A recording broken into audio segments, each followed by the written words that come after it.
Mesdames, Messieurs, peuple congolais, l'enjeu de Sassou dégage se resserre contre lui-même. Autrement dit, le tout se resserre contre le dictateur Denis Sassou Nguesso. Et pourquoi? C'est ce que je vais vous expliquer en 5 points essentiels. Ces 5 points essentiels touchent d'abord lui-même, puis le FMI, la France-Afrique, la Russie, ses opposants politiques et n'oublions pas le souverain peuple.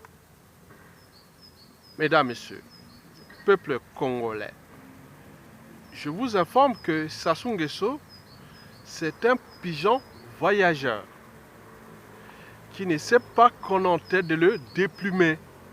C'est au moment qu'il cherchera à voler et c'est là qu'arrivera la fin de la grande cour de récré contre le souverain peuple congolais, contre le Congo éternel. Bien sûr qu'il ne fut qu'une parenthèse de l'histoire de notre pays.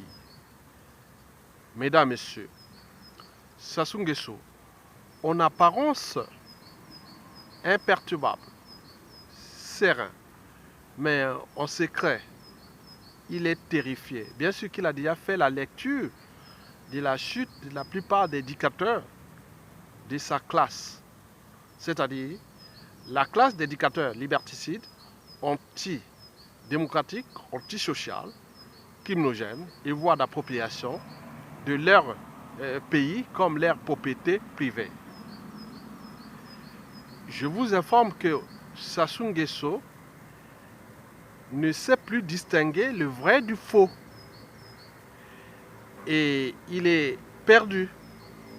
Bien sûr qu'il est rentré dans son régime ou son système est rentré dans la phase de la République des salauds. Et que je vous ai parlé dans une vidéo précédente en tenant compte de ce qui s'est passé à Benito Mussolini en Italie. Donc nous sommes rentrés dans la phase de la République des salauds. Mesdames, Messieurs, peuple congolais, Sassou Nguesso le sait que les taux se resserrent contre lui. Mais a-t-il une âme et une conscience? Est-il raisonnable de comprendre que ceux qui les contestent sur le terrain, sur les médias et réseaux sociaux, ce sont ceux-là même et qui vont certainement le traiter de manière digne. Mais lui, il ne sait pas. Mais ceux de l'ombre, ce sont ceux-là qui vont le traiter de manière indigne. Et donc, s'il ne sait pas que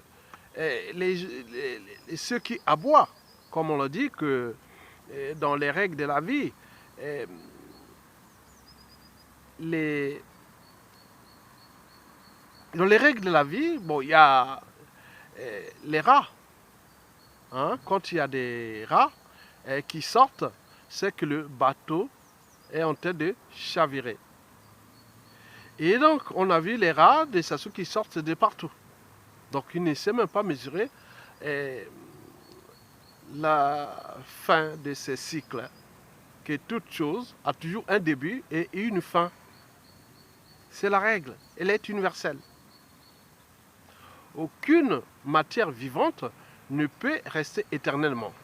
Et donc, avec ces lendemains qui seront certainement incertains pour lui et pour son clan, donc il en abuse des moyens de l'État et qu'il est là en train de les confisquer pour sauver sa peau et les régimes et tout compagnie, mais pour combien de temps encore? Et donc, je vous dis que le régime Sassou Nguesso est agonisant, à bout de souffle, au bout de rouleau. Il ne tient plus qu'à ses moyens de l'État qu'il a confisqués pour sauver sa peau. Et pour combien de temps encore? Je vous dis que le système Sassou Nguesso, c'est restructure. Donc, le bateau est en train de chavirer. Donc, les rats sortent. Vous savez que quand il y a inondation, c'est souvent les rats qui sortent les premiers. Et donc, ils apportent parfois la peste et le choléra. Donc, méfiez-vous de ces rats qui sont en train de sortir là, du système. Et donc, nous devons rester sereins dans la dynamique de la transformation du Congo. C'est-à-dire, l'enjeu est d'abord de récupérer notre pays et puis les restaurer.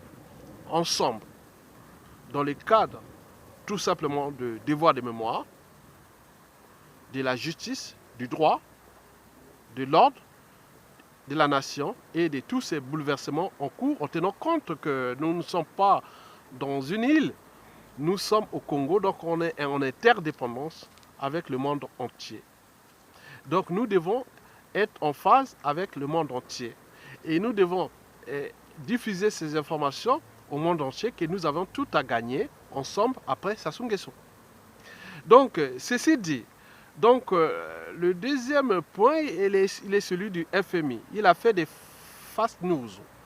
Et donc, le FMI le sait très bien que la dette du Congo n'est pas la dette des Congolais. Ce n'est pas une dette publique, c'est une dette privée transformée en dette publique.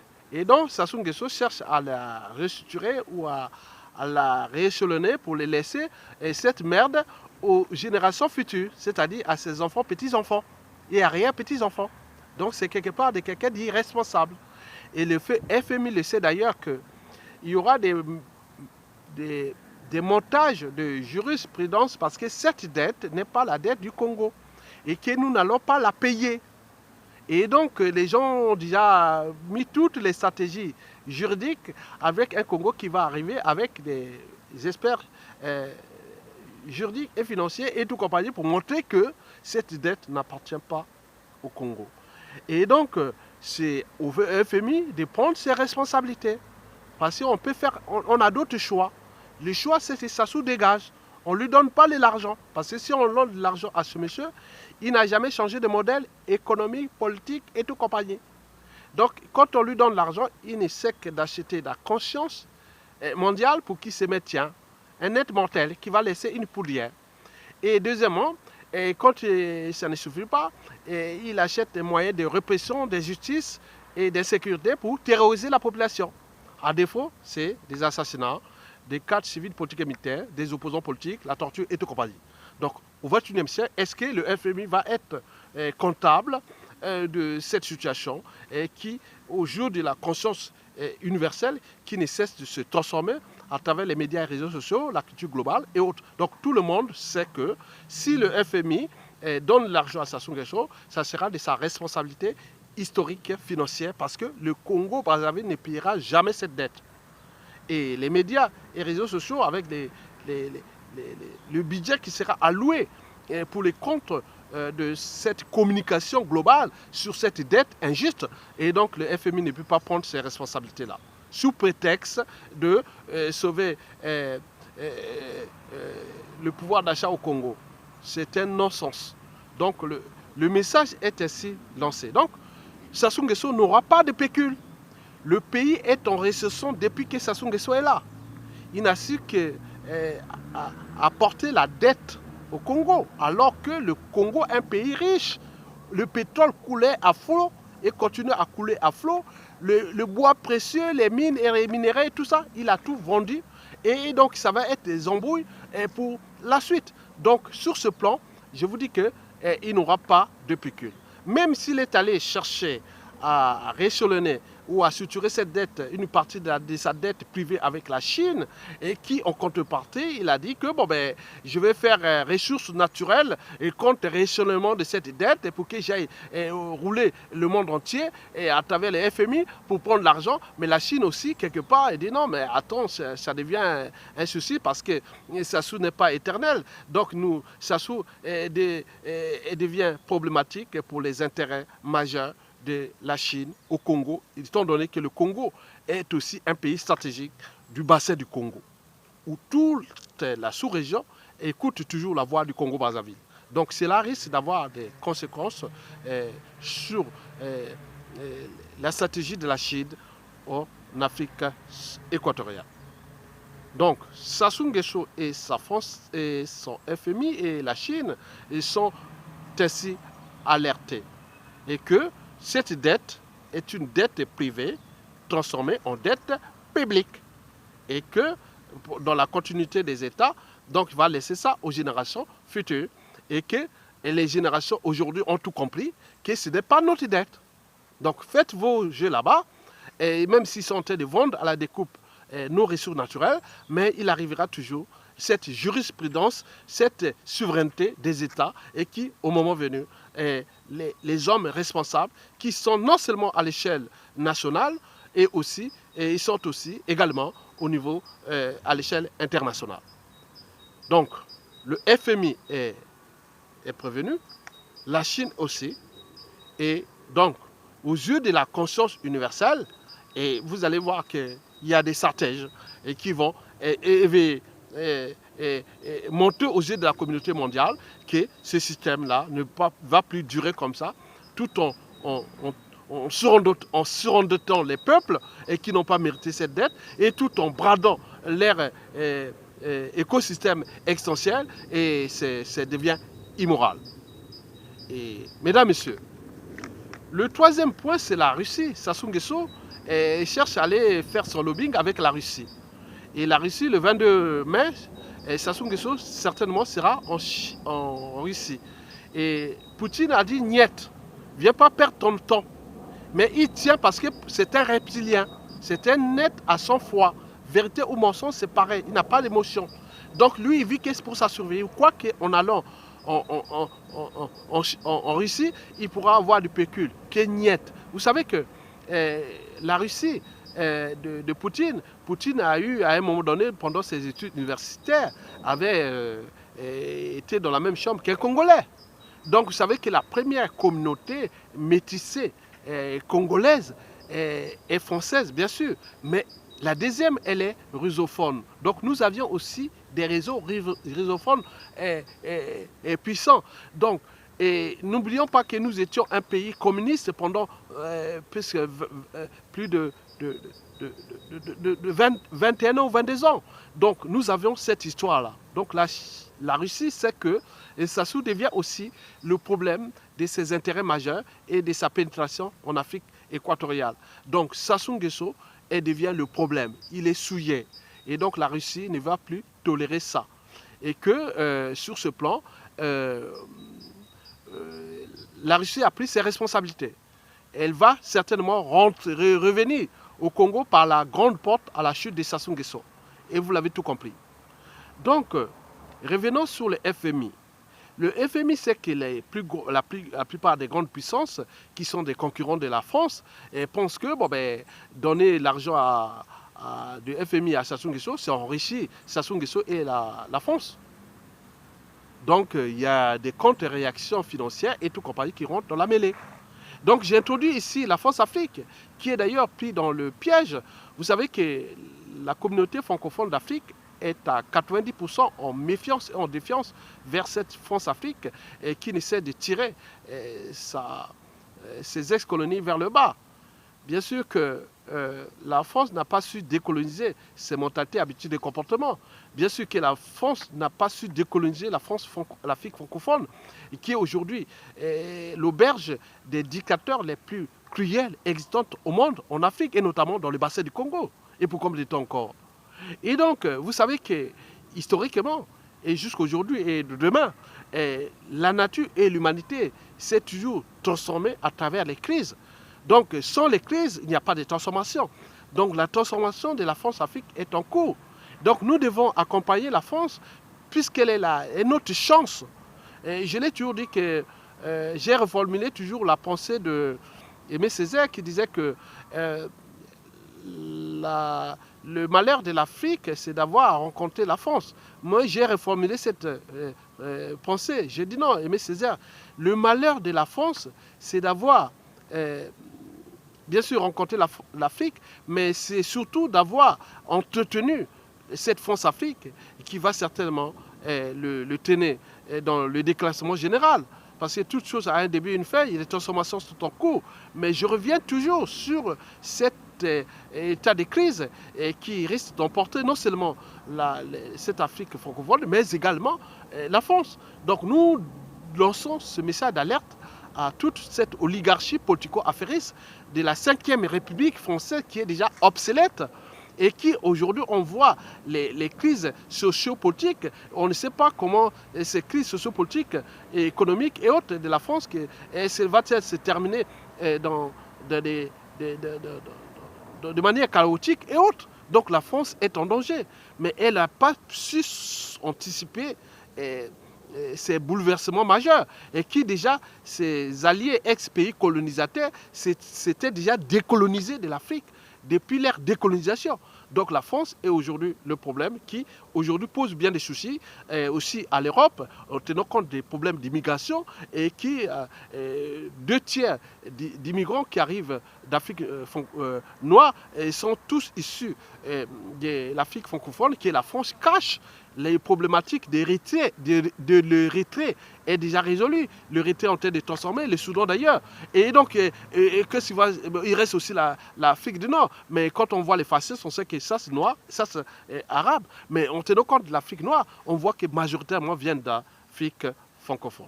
Donc on a cherché un peu de cacher. L'Italie a lancé des alertes et toute l'Europe de l'Est et autres, et les grandes puissances s'en mêlent. Donc la France est prise dans son propre piège. Donc la transformation que j'ai dit que la France est une chance pour la transformation de l'Afrique francophone, parce que nous avons déjà cette histoire qui est déjà coloniale, mais esclavagiste et coloniale, mais bien sûr qu'elle a apporté aussi beaucoup de choses là-bas. Donc le monde de demain, c'est entre blocs. Donc la France doit se transformer. Et donc nous, accompagner que ces monstres puissent être dégagés, et comme l'ont fait ces ex-compagnons de l'esclavage et de la colonisation, c'est-à-dire l'Italie, l'Espagne, le Portugal, la Grande-Bretagne, l'Allemagne et compagnie. Donc, rentrer dans cette dynamique parce que les blocs sont là. Les blocs de demain, c'est d'abord les blocs linguistiques. Et aujourd'hui, si la France ne prend pas conscience de ces bouleversements en cours, elle va tout perdre. Parce que là-bas, les gens ont tout perdu, n'ont plus rien à perdre. L'enjeu est d'abord de trouver une porte de sortie. Mais il ne va pas se faire de manière globale à cette échelle. Mais il y a des portes d'entrée, par exemple au Congo-Brazzaville. Nous avons envoyé des vidéos, des rappels à la France qui disent non, mais écoutez, dégagez-nous ça son question. On trouve des accords de transformation ensemble et qui pourra être une dynamique globale de toute cette Afrique francophone. Par exemple, ne plus s'ingérer dans les affaires politiques là, en structurant, en organisant, en coordonnant des hold-up électoraux. Et n'oublions pas les assassinats d'intellectuels, cadres civils, politiques et militaires. N'oublions pas les déclassements autres. Mais pour combien de temps encore? Donc tous ces bouleversements qui vont tenir compte des accords majeurs qui touchent d'abord les relations diplomatiques, économiques, et géostratégiques et tout ça, tout va être dans une table de négociation pour trouver un consensus de transformation. Mesdames, Messieurs, et maintenant, je reviens aux opposants. Oui, les opposants à Sassou Nguesso, ils se sont tous grillés. Nous étions dans la débâcle depuis 2015 à nos jours. Bien sûr qu'ils ont joué leur jeu de rôle. Oui, maintenant ils sont tous grillés. Et donc, c'est comme on disait toujours que les tonneaux vides font du bruit. On les a vus depuis 2015 à nos jours. Maintenant, ils sont grillés, avariés et autres. Mais on dit aussi que quand les bateaux chavirent, et souvent ce sont les rats qui sortent les premiers. Et surtout quand il y a des inondations, et les rats toujours sortent les premiers. Donc quand les rats sortent les premiers, ils apportent parfois la peste et les choléras. Donc nous avions ces gens-là, ils sont là. Ils sont en train de se suturer entre eux, mais ils savent bien qu'ils sont grillés. Et donc, malin et autres. Donc, on les suit, on les voit. Et les réseaux de la libération sont rentrés dans l'ombre. Ils nous apportent les informations sur les médias et réseaux sociaux. Et qu'eux, ils ont pu aussi pour assignation vous dire non, mais pourquoi vous nous injuriez? Pourquoi vous venez? Donc, on les sait qu'ils sont quelque part en danger. Mais bien sûr que la libération inévitable, ils vont être non seulement récupérés et traités, mais ils vont être aussi transformés. Parce que le monde devient interdépendant. Déjà à notre échelle du Congo et aussi sous-régionale et continentale, n'oublions pas planétaire. Je reviens à la France-Afrique. Elle est notre chance, nous devons la transformer. Avec ces réseaux des opposants, dissidents, et qui sont des réseaux francs-maçonniques, des réseaux France-Afrique, et qu'on croyait qu'il allait nous libérer, mais ils faisaient leur jeu en attendant, avec leur agenda caché, en attendant chacun son tour. Mais dans quel monde aujourd'hui? C'est-à-dire vos plans cachés, agenda caché, ambitions personnelles et tout ça sont grillés. Et donc, si on vous prépare comme en attendant et autres, vous avez fait ce jeu, cette comédie, cette diversion, mais vous êtes grillés. Et donc, c'est ça le danger. Mesdames, Messieurs, peuple congolais, donc vous avez par exemple pu voir que ces opposants, certains sortent comme ça, dire non oui, on n'est plus avec Sassou. En réalité, ils font partie du même système. Ils ont les mêmes codes, ils ont les mêmes responsabilités administratives, politiques et historiques. Ceux qui l'ont ramené Sassou Nguesso, certains ont été neutralisés, assassinés, d'autres sont en exil, d'autres sont terrés comme des rats, d'autres sont déclassés. N'oublions pas ceux qui sont en prison. Et donc, nous n'avons pas laissé cet état de crise et qui est toujours là parce que c'est leur monde et qui est parti déjà de la conférence nationale souveraine avec tous ces colporteurs et qui nous ont roulé dans la farine et ils ont joué leurs ambitions personnelles, mais ils sont perdus. Et nous les savions d'ailleurs. Et les réseaux, on en parle. Et en terminant, je vais aller du côté du peuple. Et vous savez que vous avez la chance, parce que vous êtes éternel. Vous avez les derniers mots, les derniers jugements. Je sais que aujourd'hui, ne tombez pas dans le piège des rats qui sortent et qui vont vous apporter la peste et le choléra. Bien sûr que c'est des tonneaux vides, ils commencent à faire leur bruit, mais je vous informe que les réseaux se sont suturés. Et donc les gens savent que la libération est imminente, inévitable. Donc c'est une question de temps. Laissons le temps au temps. Mais ils vont tomber de leur propre poison, ils vont mourir de leur propre poison, et qui ont roulé tout le monde. Et n'oublions pas tout ce qui s'est passé comme désastre, non seulement sociopolitique, socio-économique, humanitaire. N'oublions pas qu'on a tué des jeunes, on a cherché à assassiner des opposants, mais leur monde n'est que tourné vers les ténèbres, ils cherchent aussi à neutraliser, et donc tout est rentré dans l'ordre. D'un côté, le régime, avec ses alliés opposants et dissidents, qui vont chercher à faire leur jeu, ils savent bien qu'avec ce système, et eux, ils ne pourront pas restaurer ce pays. Et donc d'autres on commence à s'avérer, et donc les rats commencent à chercher là où aller ça se racheter. Mais bien sûr que quand ils apportent le choléra et la peste, il y aura on va les mettre en quarantaine. La quarantaine, c'est la période de quarantaine. Hein? La quarantaine, c'est ce moment et qui doivent s'afficher ouvertement et qui sont du côté de la libération. Donc du côté des vrais opposants qui sont en prison. Dont le produit est lui, Jean-Marie Michel Mokoko. Je vous dis qu'il y a des puissants réseaux et qui aujourd'hui, ils sont dans la Likwala. N'oublions pas les Likwala, les Bomitaba, des Pena, les Mundjobo, on a l'Overbitou, et eux, tout compagnie, je ne veux pas vous donner les réseaux, ils sont là, les Métissaras et autres. Et beaucoup ont dit non, mais non, les Makwa, les Mokoko, c'est le peuple élu, la tribu élue pour la transformation du Congo de demain. Donc on se restructure. Et pour que, ils ont compliqué, les Makwa, c'est des peuples pacifiques, c'est des peuples intelligents, et donc des tribus intelligentes. Ne vous méfiez pas d'Ayessa, Fima Ayessa et autres. Donc ils ont compliqué. L'enjeu de l'équilibre géopolitique général n'est pas facile dans une période de transition, et que dans cette transition, nous chercherons à trouver des mesures compensatoires pour trouver, après ces transitions, trouver un digne fils du Sud et qui sera dans ces mesures compensatoires et passer par cette transformation qui sera la post-transitoire et que le Jean-Marie Michel Mokoko sera certainement équilibré toute cette transformation pour léguer à des dignes fils du Sud que nous sommes ensemble, nous sommes une nation, nous devons construire un idéal, nous devons construire tous ensemble. Donc, je suis sûr et certain que le prochain président de la transition sera du Nord. Je suis sûr et certain que ce sera Général Mokoko. Et deuxièmement, après cette transition, les mesures compensatoires, on trouvera un des fils du Sud et qui va certainement, après cette transition, prendre le contrôle. Et après, peut-être reviendra les plateaux, parce que la répartition générale des Téké est telle que, et j'ai entendu d'abord la Songa. La Songa, un tiers de la population de la Songa, c'est des Makwa. Vous ne les connaissez pas. Donc il y a des réseaux là-bas. N'oublions pas la cuvette. Et aujourd'hui, même dans la cuvette centrale, les gens disent, ah tiens, quelque part, Mokoko pourra nous sauver parce que ce n'est pas un assassin, c'est autre qui pourra jouer ce juste équilibre dans le sens de la raison et de la justice et compagnie, et que tout le monde aura sauvé sa peau et sa dignité et sa liberté. Et le pays est ainsi restauré. Et n'oublions pas la cuvette ouest. Nous avons les Ngaré, nous avons tout là-bas, on ne va pas rentrer en détail. Les plateaux des puissants réseaux, Bakukuya, qui sont là, et qui dit que certains Bangolou ont trahi, et d'autres. Donc on recherche. N'oublions pas le poule, Souvent, Youlou avait envoyé beaucoup de Larry Congo dans le nord. Hein? Et oui, mais ils étaient à où? À Makwa. Donc il y a des réseaux puissants, réseaux Makwa, Larry Congo, et du pôle. Donc on ne parle pas. Je ne vous parle pas de la Boueza, la Lekumu. Oui, je le sais. Encore pas du côté des cimetières Djanaga. N'oublions pas le Nyari. Le Nyari, je ne vous dis pas le détail entre les Kouni et certains Tchangi. Et qui, mon nom, je ne veux pas rentrer dedans. Je parle surtout des Pounou. Et il y en a beaucoup de réseaux. Le Kwilu, alors non, là, c'est la cata. Beaucoup de Makwa dans le Kwilu. Et donc, il y a des puissants réseaux.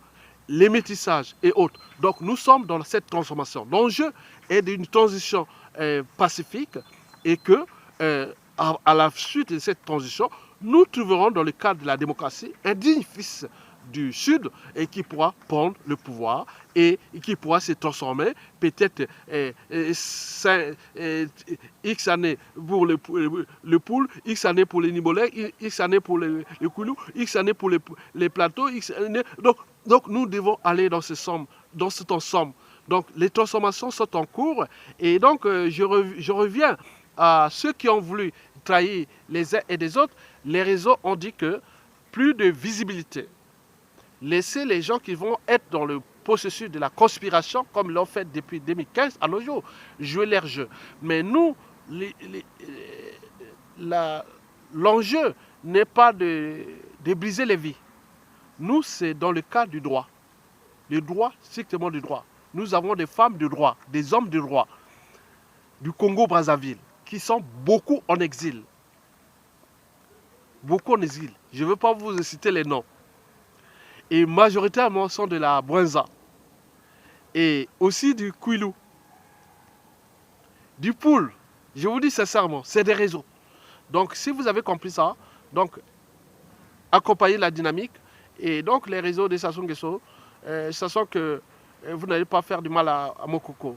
Libérez Mokoko et nous trouverons le terrain d'entente dans le cadre du monde du droit. Mokoko a fait la prison, non? Pourquoi pas vous?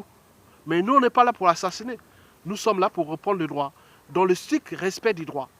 Et donc, dans le strict respect du droit, nous allons repenser une dynamique d'un État qui n'a jamais existé, d'une unité qui n'a jamais existé.